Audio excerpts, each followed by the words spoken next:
In evading Nilfgaard's banners, Meve led her force into Angren's wildest reaches. The foe could not attack the Lyrians there, yet hazards of another sort befell them. One day they reached a quagmire too vast and deep to ford.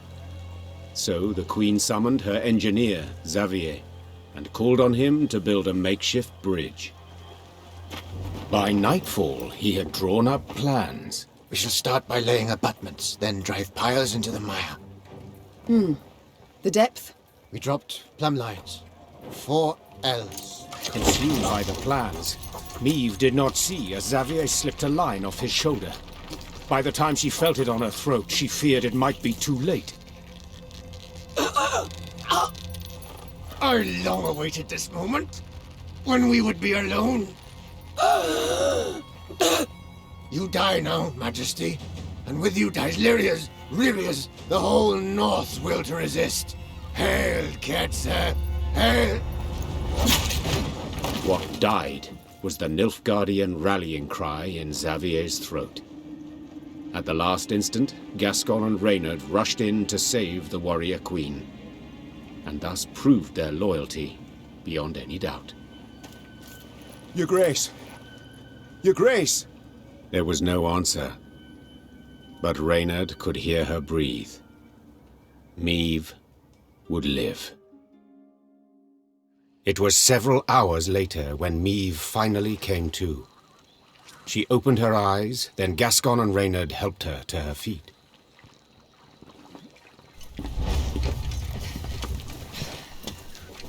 Careful, Your Majesty. I should have been more careful earlier. Damn it. If you two hadn't... No need for words. You needn't mention it. I couldn't disagree more. We're due for a long conversation. First of all, I owe you thanks. Second, my trust in you both has been heavily tarnished. I believe that goes without saying. Yet today you proved beyond all doubt that I can rely on you. So I thank you. To serve under your banner, Majesty, it is an honor.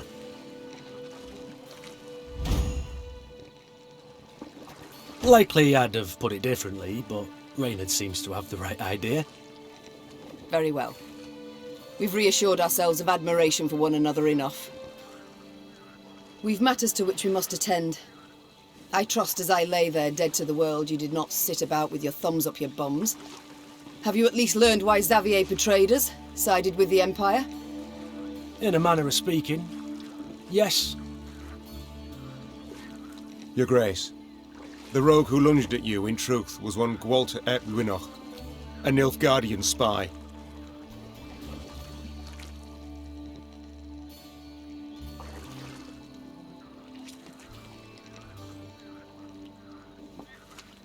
This discovery you made how? We found in his toolbox a concealed compartment, letters inside. Though encrypted, we managed to decipher them. They were the Grey Rider for you to read. The swine. An Imperial spy in my ranks this whole time. But to wait so long to strike, why? He'd only just received the order. Another letter in the box, signed by General Eb Dahi, stated, "To Gwent ep Luinoch. Eliminate M at first opportunity." Honourless bastards. They'll stop at nought. Now, Meve, you'll gain nought by getting riled. No sense to it. This is good news, in fact. Is that so? Think. Ep Dahi had a spy in our midst. He knew our movements, had his eye on us, his finger on the pulse. He knew our plans, who we parlayed with, and yet he didn't order your assassination. For you posed no threat. Well, clearly something's changed. Congratulations! Nilfgaard fears you now. And rightly so.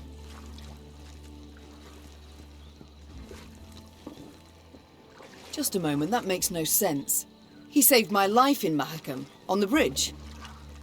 He did, for he had to.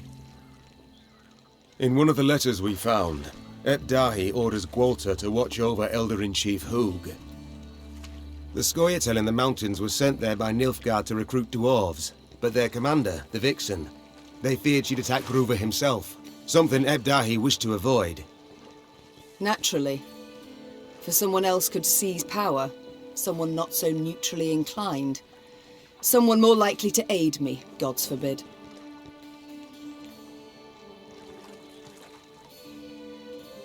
But we found him in the rubble at Rosberg, midst the ashes.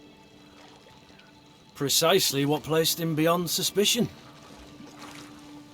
We suspect Walter enlisted with the Edanians some years past, infiltrated that army. He had a hand in Rosberg's defence. Then, when the time was right, he lent that same hand to its demise. Caused an explosion that tore a hole through its walls. It worked, but at a price. He suffered severe burns. If not for our medics, he'd have... Stop. So it was not elves who brought about the fort's fall as he claimed? A filthy lie to stoke the fires of racial hatred, to stir conflict and chaos and rage that would make the realm of Edirn waver and fall. If we're to judge by Rayla's actions, he was rather successful. Bastard.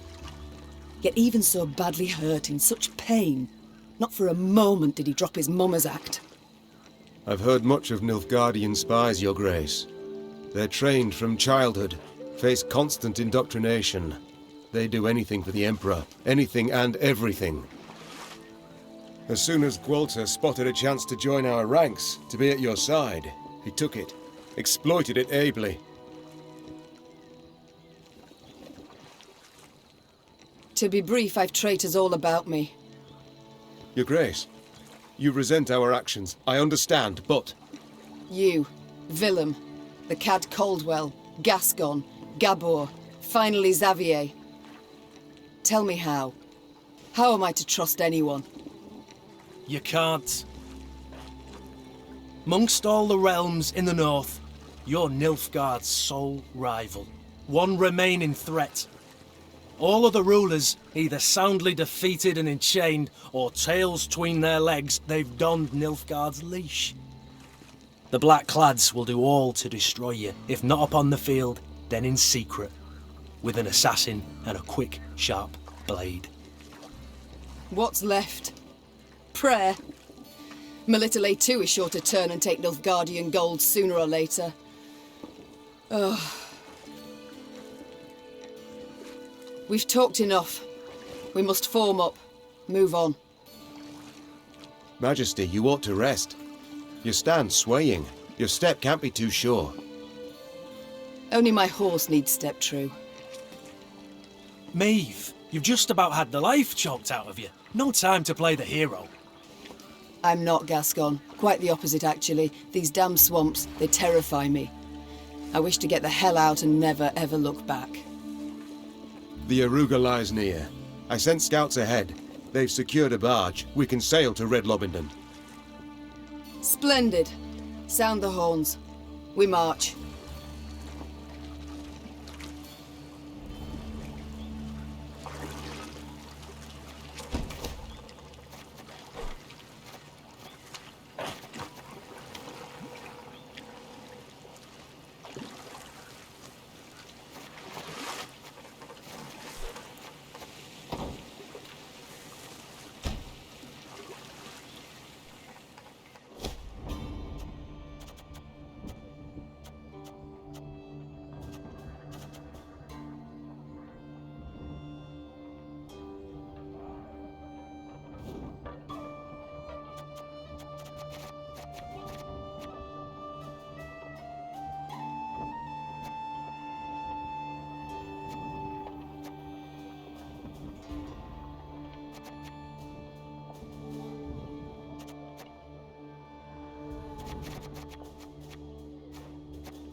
Sandflies and mosquitoes blanketed Maeve's face and neck. She did not bother to brush them away. She'd been in Angren long enough to know more would come in their place. Your Majesty, Reynard called from behind. our scouts have returned. We've a large force of blackclads on our tail, infantry and horsemen, and they draw nearer. Blast! Maeve wiped away the sweaty hair stuck to her brow. What say you, Reynard? Shall we give them a fight? We're but a few miles from the river where a barge awaits. It makes no sense to battle now. Though near her strength's end, Maeve stepped up her pace. She could not wait to stand upon a barge deck and leave Angren's infernal bogs behind. Alas, in place of the promised vessel, they found only severed moorings. No! No, it can't be! Suddenly, Maeve drove her fist into the trunk of the nearest tree. Fortunately, a soft and rotted one. This isn't so! Your Grace, have mercy. I stepped away but for a spell, Croaked a scout, pale as a ghost. and thieves jumped out the underbrush.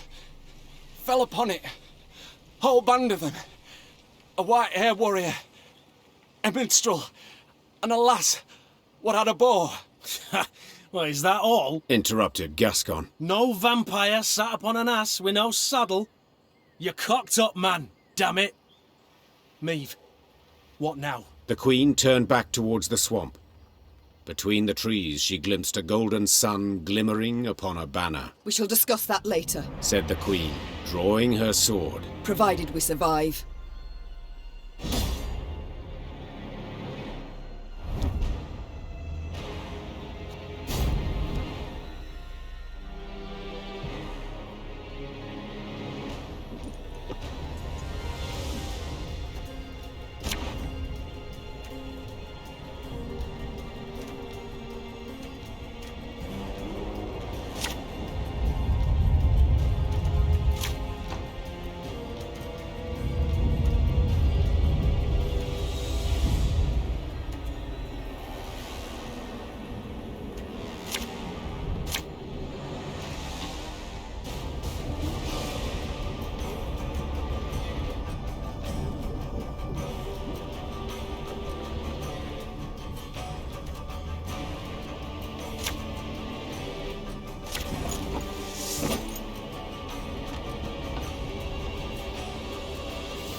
Hey?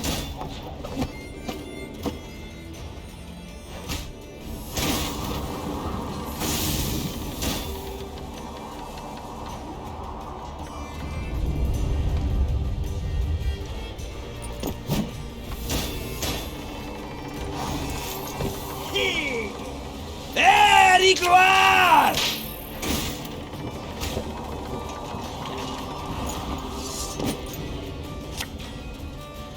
You mad?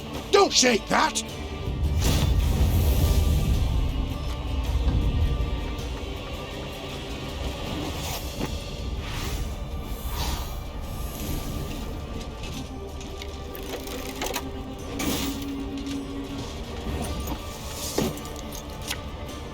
This could hurt.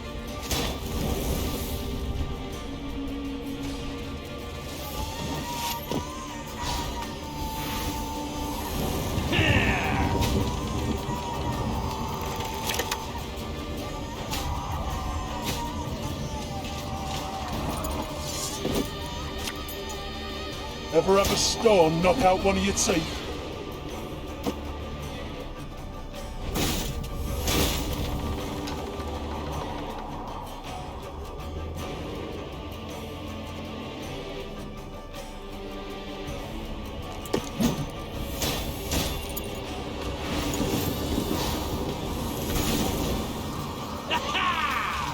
Trouvé ni gloire!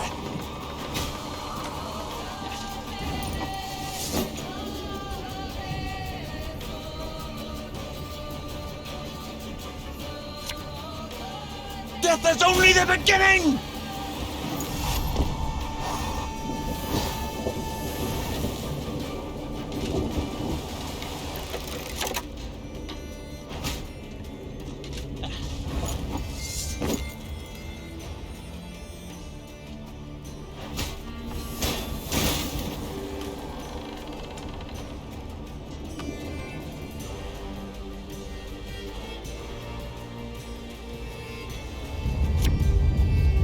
Have it the white of an eye from half a league away.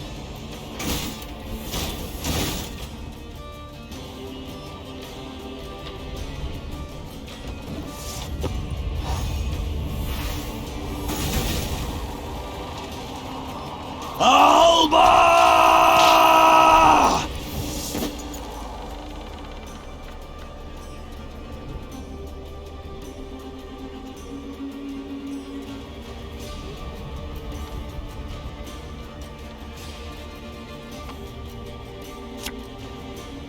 Oh, could murder a pint.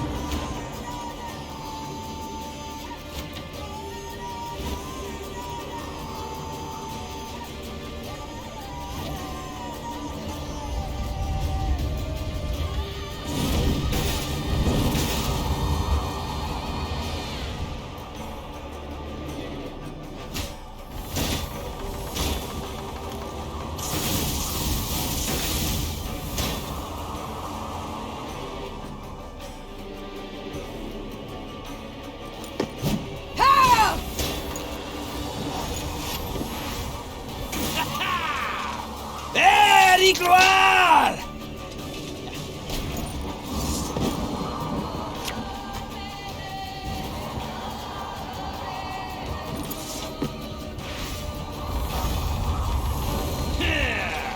Burak!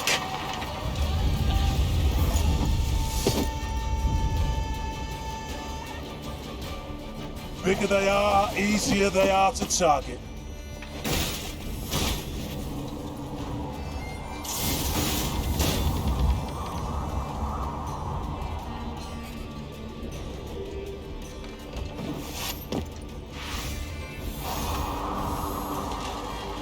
Elherzer!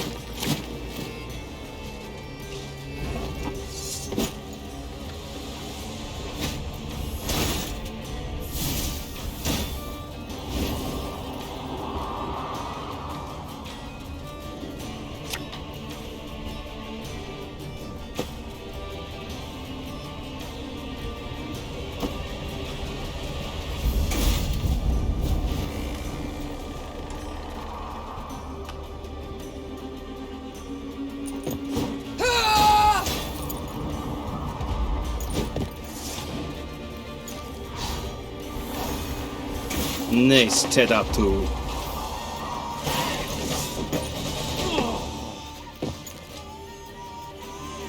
Near the battle's end, Meve faced a black-clad officer. Nimbly dodging his strike, she countered. The Queen's sword sank deep, the hilt rattling his breastplate. A rush of hot blood covered Meve's hands. The winged helmet toppled from the officer's head, exposing a sweaty face, gasping for breath. Nin! When? Before the Queen stood a ruddy-haired boy with long eyelashes. He was Willem's age, perhaps a bit older. His body slumped, then disappeared beneath the malodorous foam atop the murky waters. Meve cast away her sword as if it had burned her hand. Majesty, what is it? Are you hurt? Reynard said, rushing to her side. No, I'm not. It's fine. Give the order to march. With no barge, we must walk to Red Lobington along the riverbank. Your Majesty, we must tend to the wounded. Use the rest of the day, I wager. We ain't time enough for that. Interjected Gascon. That was but the vanguard sent in pursuit to slow us down. And even so, they outnumbered us 2-1. What happens when the main force arrives? We must flee. Now. And abandon the injured, to bleed to death in the mud. Alas, Reynard, yes. Unless you'd rather we stayed and died with them.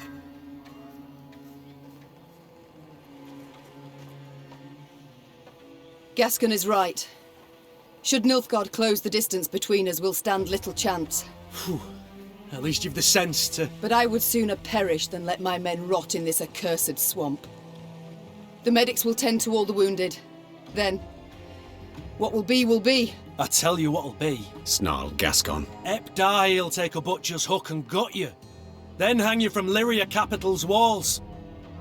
Yet, if this be your wish... Meve waited for the medics to sew the last stitch, tie off the last bandage.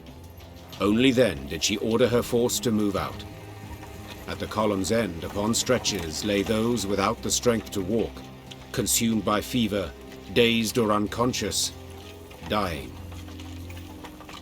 Fatigued and laden with the wounded, the Lyrians moved slow as molasses. Soon Nilfgaard's forward elements had caught up. The Blackclads nipped at the Lyrian's tail with arrow volleys from the cover of trees and occasional forays by cavalry. They were in no hurry. They could torment their foes, weaken their spirit before the final clash.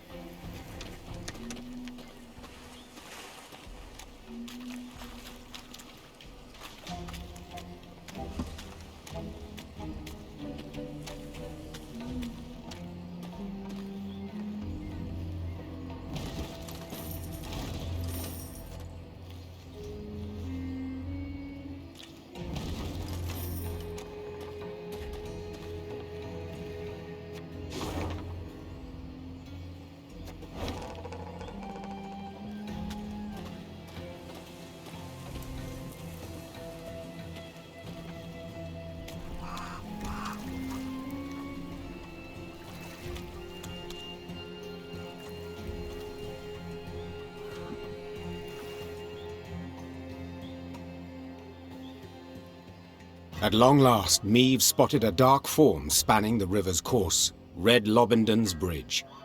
Just a brief stretch more, and the Lyrians would find themselves beyond the invaders' grasp, free and clear of bogs, and the beasts that prowled them. Yet joy at this sight soon gave way to despair. The bridge was dark, black, from the horde of Nilfgaardians that held it. Clearly the Blackclads had divined the path of Meve's flight, and had cut off her last means of escape. That's it. We're dead men. All! They'll cut us down to the last! Meve shut her eyes, felt them sting with fatigue. She knew when she turned she could not show her men 1 ounce of fear, 1 pinch of doubt. She gripped her reins tightly. The leather dug into her skin, helping her hold back her tears. And when the Queen finally spoke, her voice was strong and boomed over the river's roar. I know what you wish to hear. The Queen began. That the gods watch over us. That we'll come through the fray unharmed. That a friendly force is but moments away. Those would be lies.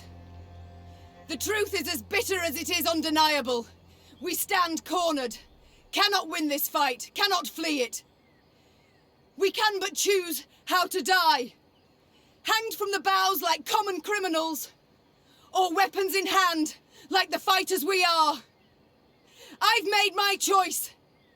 Time you made yours! With that cry, Meve broke for the bridge toward a forest of spears into a deluge of arrows. She let the tears fall from her eyes, tears of rage, fear, fatigue. It was not until she'd almost reached the enemy line that she dared glance backward. She saw she was not alone.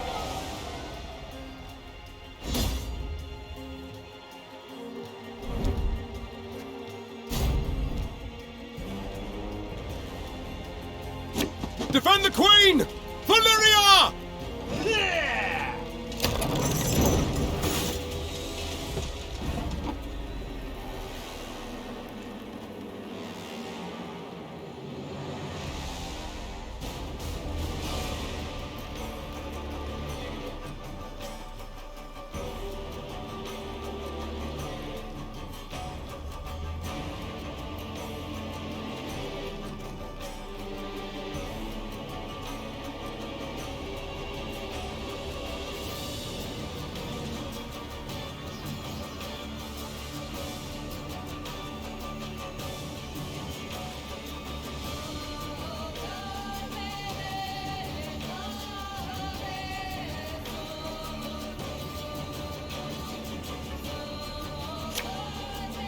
Watch your heads!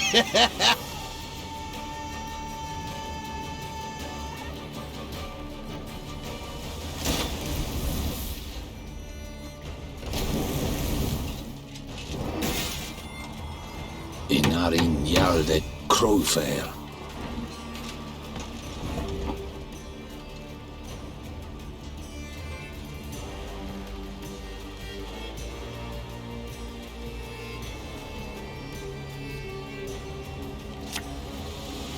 Can't take it anymore.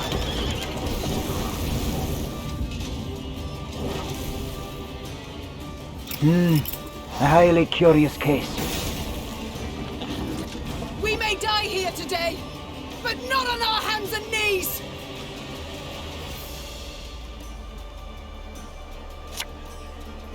Ever have a stone knock out one of your teeth?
Don't shoot! Don't shoot! We're friend, not foe!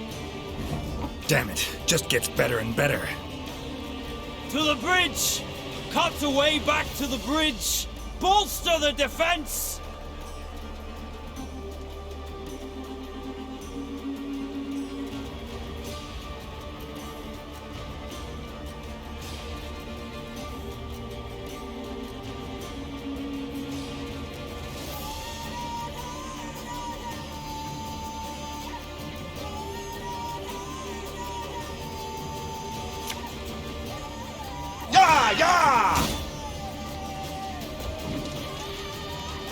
Hail Katza!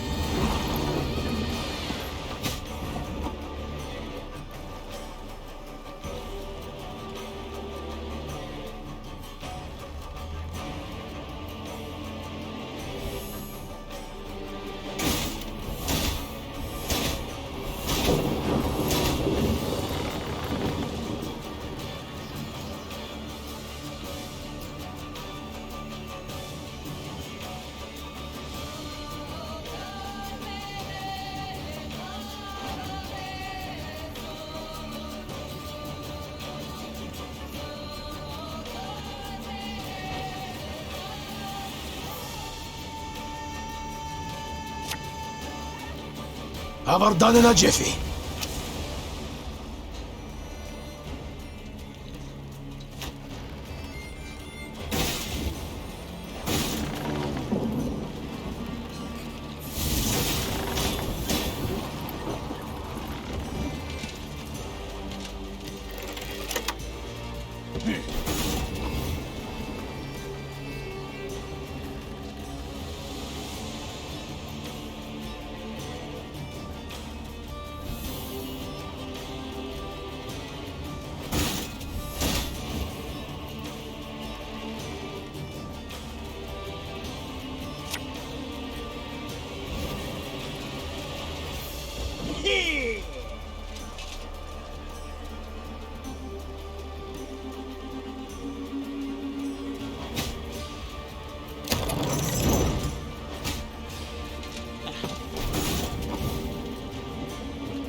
Got any victuals?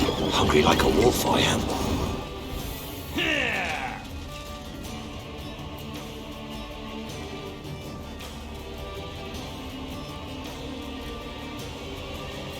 My boots got sand aplenty in them.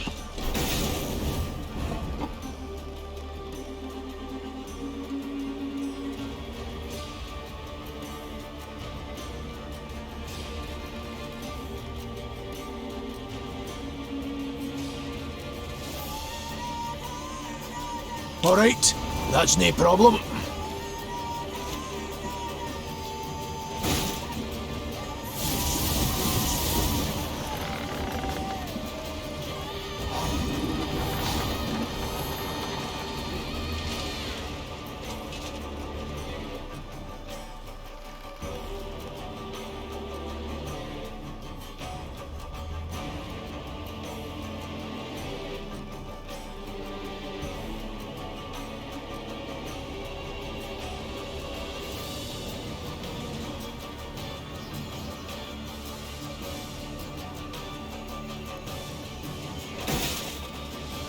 That was not in the spell books.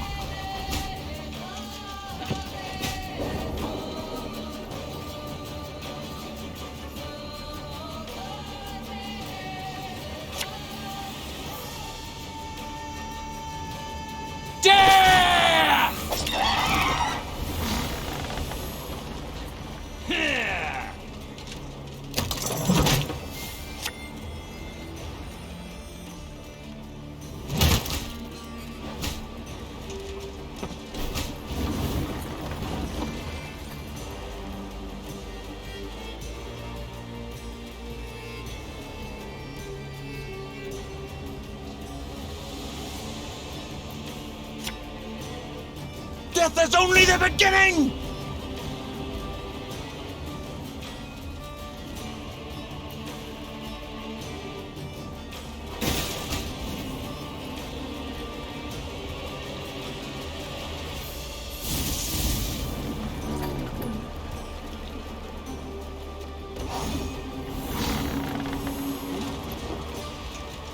Barbarians.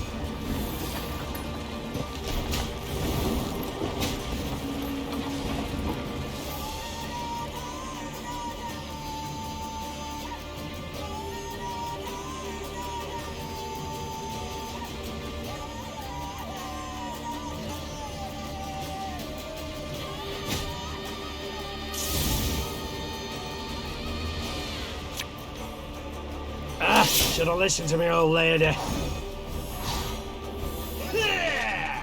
Off to the front yet again.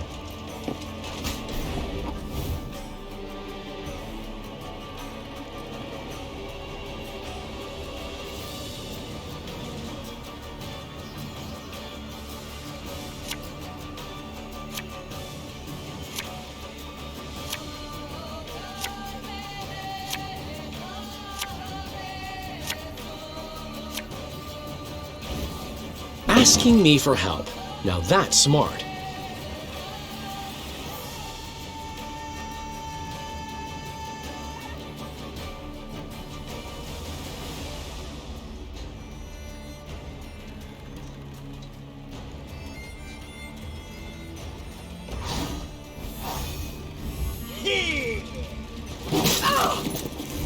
Your Majesty, no!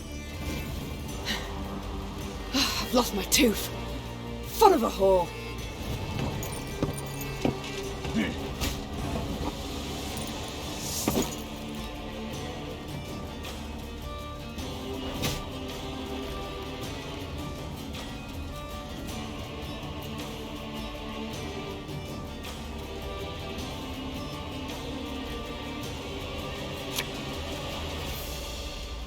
Use this.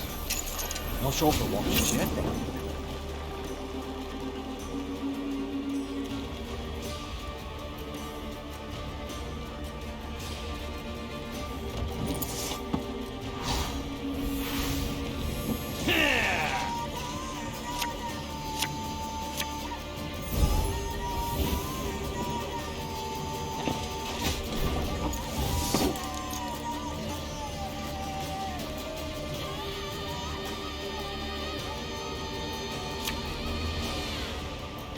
Have it the white of an eye from half a league away.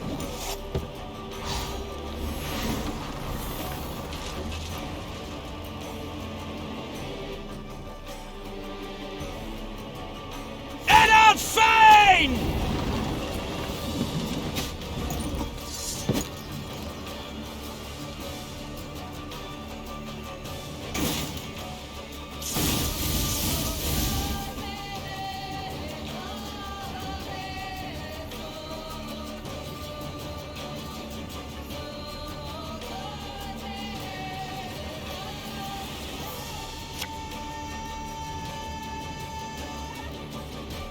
Long live me!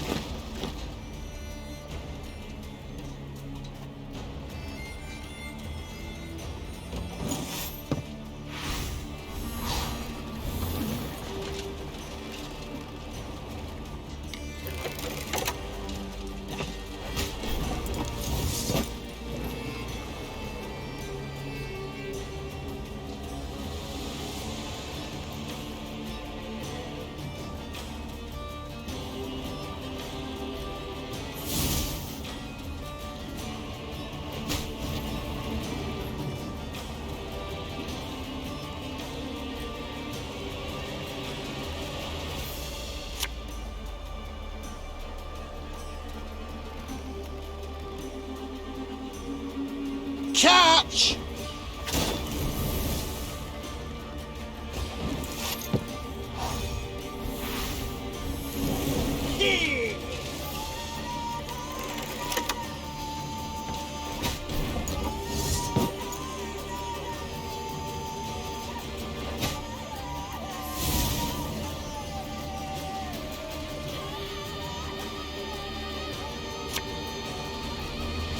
Bigger they are, easier they are to target.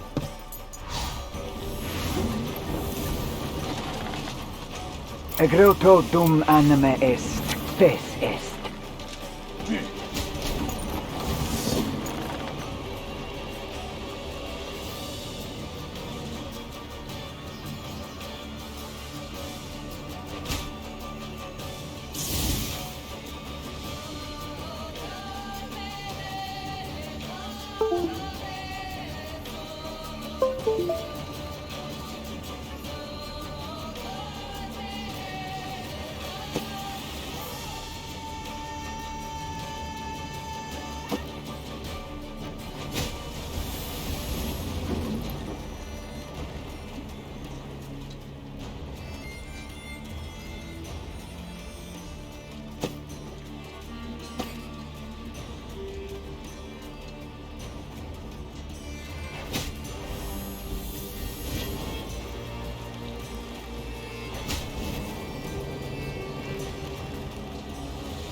Thing about slings, they hide well.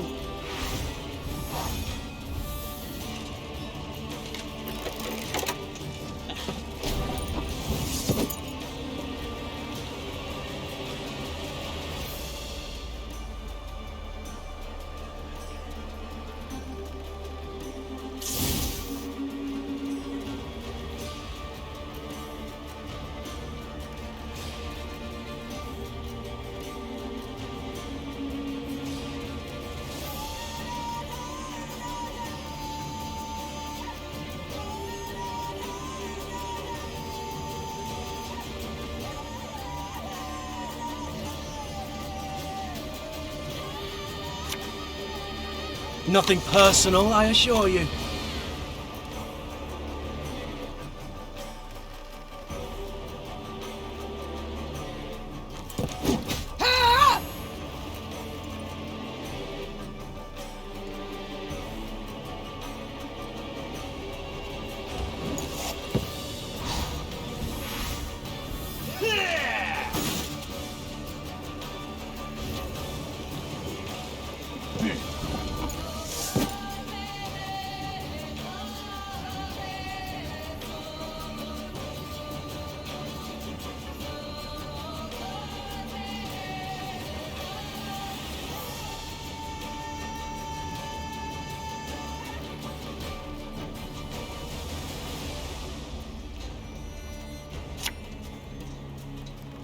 Her Majesty is exceptional.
Fall back! Slow it!